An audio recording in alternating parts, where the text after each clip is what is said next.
যে টক দইয়ের মধ্যে রয়েছে বেশ কিছু গুড ব্যাকটেরিয়া, তার মধ্যে ল্যাক্টোব্যাসিলাস এবং বিফিডোব্যাক্টার, এরকম নানান গুড ব্যাকটেরিয়াগুলো আমাদের শরীরের মেইনলি গ্যাস্ট্রোইন্টেস্টিনাল বিভিন্ন রকমের সমস্যাগুলি থেকে আমাদেরকে প্রতিহত করে, যেমন ডায়রিয়া, কনস্টিপেশন, এছাড়াও যাদের ক্ষেত্রে আইবিএস এর প্রবলেম রয়েছে, আইবিডির প্রবলেম রয়েছে, সেই সমস্ত রোগেও কিন্তু আমরা ব্যবহার করতে পারি।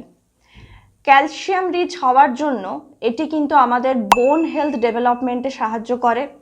তার সাথে টক দইয়ের মধ্যে কিন্তু রয়েছে হচ্ছে প্রোবায়োটিক রিচ, সেই প্রোবায়োটিক বা যেটা আমরা গুড ব্যাকটেরিয়ার কথা আমি বললাম, যেটি কিন্তু আমাদের শরীরের পিএইচ এর মাত্রা ব্যালেন্স করতে সাহায্য করে এবং আমাদের শরীরের ইমিউনিটি বুস্ট করতেও কিন্তু পাশাপাশি সাহায্য করে। টক দইয়ের মধ্যে প্রোটিন রিচ হওয়ার জন্য এটা কিন্তু খুব ভালো একটা প্রোটিনের সোর্স হিসাবে আমরা ব্যবহার করতে পারি।